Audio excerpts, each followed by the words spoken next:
Next nine news में आपका स्वागत है। मैं आपके साथ अबरारुल हक रहमान। दर्शकों, उत्तर प्रदेश की राजनीति में राजभर इस समय जिस ढंग से एनडीए के साथ जाने के बाद से ही ये बात कह रहे हैं कि उनका अखिलेश यादव या उनकी पार्टी, उनकी रणनीति से कोई लेना देना नहीं है।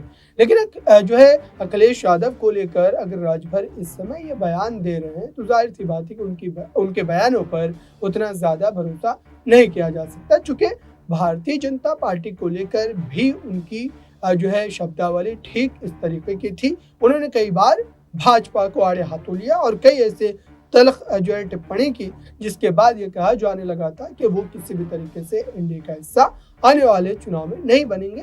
लेकिन उन्होंने इन तमाम बातों को झुठला दिया। इस समय वो एनडीए का हिस्सा भी है, मंत्री भी है और जाहिर सी बात है कि अब जो सूत्र बता रहे हैं दर्शकों के, भले ही 2024 लोकसभा चुनाव को लेकर राजभर जो है वो भाजपा के साथ गए हैं, लेकिन फिर आने वाले जो है 1-2 साल के बाद जो चुनाव होंगे उत्तर प्रदेश में विधानसभा के, दरअसल उस चुनाव में फिर से एक बार पाला बदलते हुए नजर आएंगे।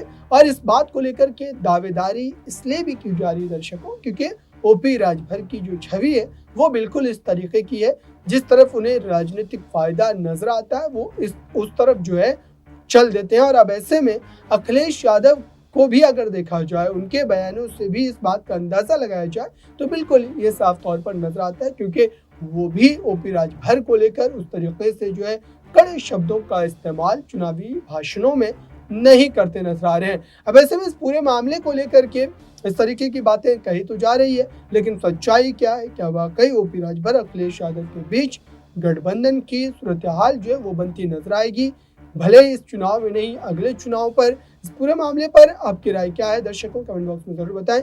जुड़े रहें नेक्स्ट न्यूज के साथ।